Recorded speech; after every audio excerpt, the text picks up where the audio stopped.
The explosion tore through the engine with a deafening roar, shaking the aircraft so violently that everything not bolted down rattled or flew loose. Warning lights flashed in frantic red across the cockpit as thick smoke curled from the control panel. The pilot, caught in the blast shock, slumped forward, unconscious and unresponsive. For a terrifying moment, there was no one guiding the falling plane, only the shriek of alarms and the rushing wind outside. Passengers cried out in panic, clutching armrests and each other, bracing for the worst day. As the aircraft's nose dipped lower, and the ground seemed to rise faster with every passing second. Amid the chaos, a 12-year-old girl named Mira forced herself to breathe, remembering the small bits of emerge. NC training her father, a flight mechanic, had once shared during his stories. Fear clawed at her chest, but something stronger pushed her forward, the instinct that doing nothing would be far worse. She unbuckled her seatbelt with trembling hands and stumbled toward the cockpit, her ears ringing. From the alarms.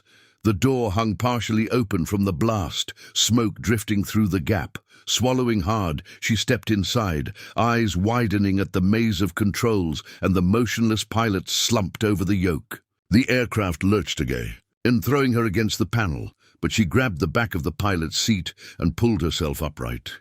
"Wake up! Please wake up," she whispered, shaking his shoulder, though she already knew he wouldn't respond. Outside the windshield, clouds spun at a sickening angle, confirming the plane was no longer flying straight. She slid into the co-pilot's seat, her legs barely long enough to reach, heart hammering so loudly she could barely hear anything else. Yet, through the noise, a memory surfaced. Her Effie. Idha's voice, explaining that radios were a lifeline when everything else failed. Her eyes scanned the dashboard until she spotted the communication panel, its switches glowing through the haze. She picked up the headset with unsteady fingers and placed it over her ears. Static crackled loudly, making her flinch, but she pressed the transmit button anyway. For a second, no words came out, only shallow breaths. Then, summoning every ounce of courage she possessed, she spoke clearly into the microphone. "Mayday, Mayday, this is call sign Phoenix. Engine failure. Pilot unconscious. Please respond." The words sounded impossibly small again, hence the vast silence that followed. For a few agonizing seconds, there was nothing but static, and doubt crept in like icy water. Had she done it wrong? Was no one close enough to hear? Behind her, another violent shudder rippled through the aircraft, reminding her there was no time for hesitation. She adjusted the dial the way she had seen in movies, trying again. "Call sign Phoenix requesting help," she repeated, voice steadier this time, despite the tears burning in her eyes. Her free hand gripped the armrests so tightly her knuckles turned white. As if holding on physically might somehow keep the plane from falling. Then a voice finally broke through the static, calm and authoritative. "Unidentified aircraft calling Phoenix. This is Black Hawk 1. We read you. State your situation." Relief crashed over her so suddenly she almost sobbed. Someone had heard. Someone was coming. She wiped her eyes quickly, forcing herself to focus. "Engine exploded. Pilot is unconscious. I don't know how to fly," she admitted, her voice trembling only slightly. The response came back, immediately, reassuring and firm, guiding her to keep the wings level as best she could and not to touch anything unless instructed. Outside, faint shapes appeared through the thinning clouds, dark silhouettes slicing through the sky with purposeful speed. The rhythmic thump of helicopter blades soon became audible even over the alarms, a sound that felt like hope itself drawing closer.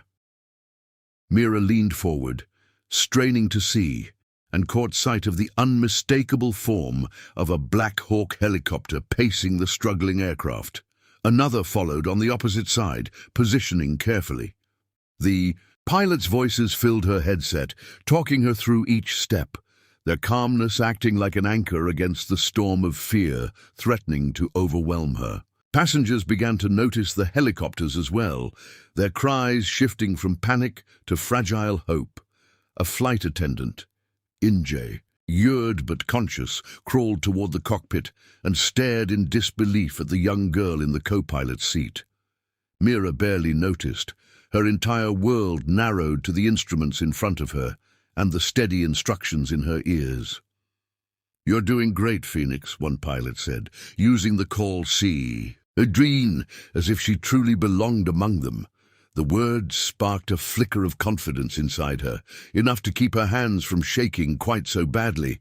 As the helicopters guided the aircraft toward a safer altitude, Mira found herself speaking more clearly, repeating instructions back just as they asked. Each small CCC "yes," leveling the wings, adjusting the nose slightly, felt like climbing out of a deep, dark pit, one careful step at a time. She still feared making a mistake that could cost everyone their lives, but the voices in her headset never wavered. They treated her not as a frightened child, but as a capable partner in the fight to survive, and that trust became the strength she leaned on. High above the earth, surrounded by roaring wind and flashing lights, the frightened girl, who had answered the call of desperation, transformed into something braver than she had ever imagined. The name Phoenix suddenly felt fitting, not just a call sign, but a symbol of rising from disaster with courage and fire. Though the danger was far from over, she no longer felt alone in the sky. With steady guidance on the radio and the Black Hawks guarding her fragile aircraft like silent protectors, Mira held on, to the controls and to hope, determined to see the ordeal through to the end. The steady voice of the Black Hawk pilot cut through the chaos like a lifeline, calm and precise, guiding the young girl through each critical movement. "Ease. I now, Phoenix, keep the wings level.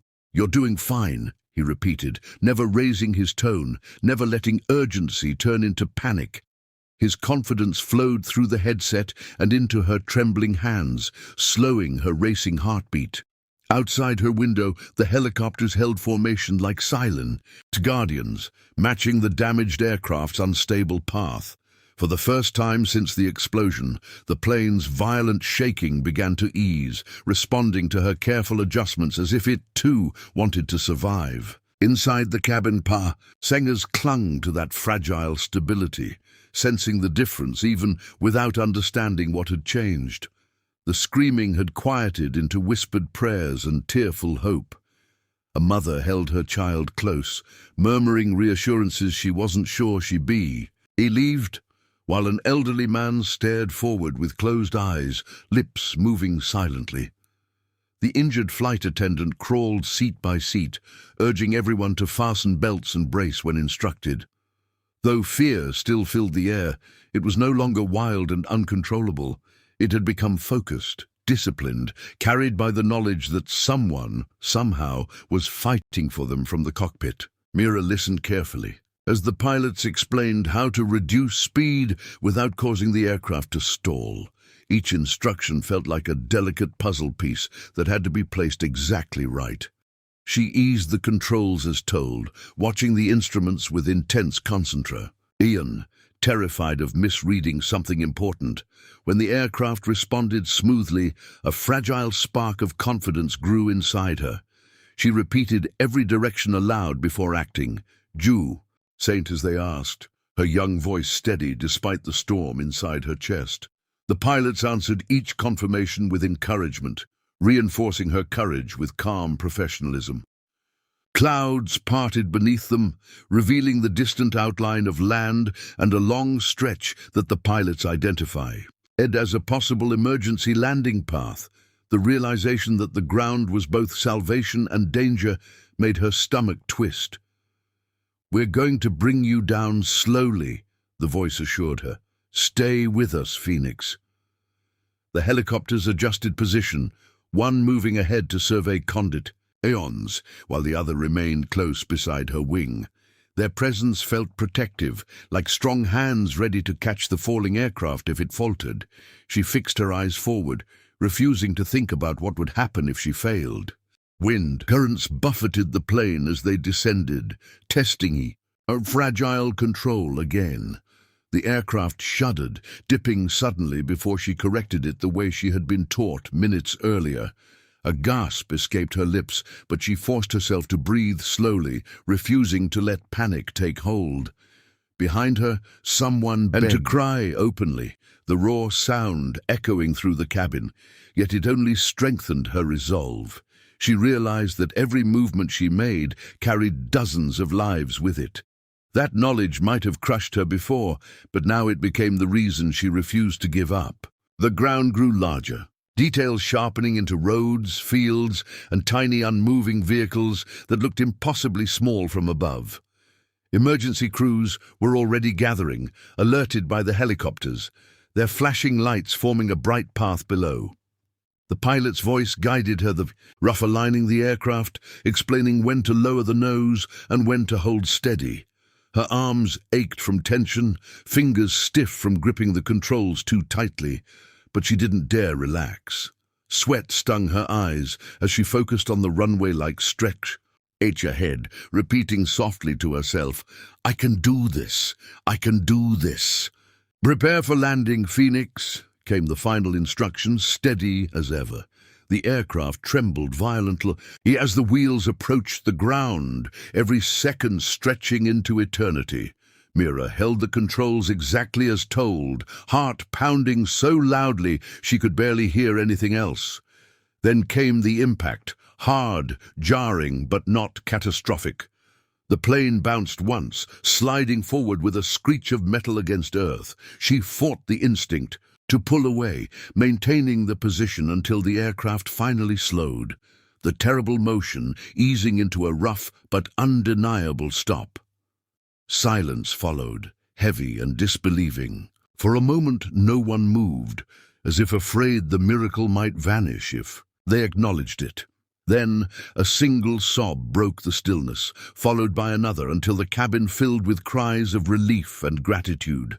Passengers unbuckled shakily, some collapsing into the aisle, others reaching for strangers in overwhelming emotion. The flight attendant leaned against the cockpit doorway, tears streaming down her soot-streaked face as she stared at the small figure in the seat. Mira released the controls at last, her hands falling limply into her lap, exhaustion washing over her now that survival was no longer uncertain. Outside, the thunder of helicopter blades faded as the Black Hawks settled nearby, their mission complete. Emergency vehicles surrounded the aircraft, crews rushing forward to assist, but many paused when they learned who had guided the landing. The story spread in astonished whispers. A child, barely tall enough to see over the panel, had done what trained adults might have struggled to achieve, yet inside the cockpit, she didn't feel like a hero.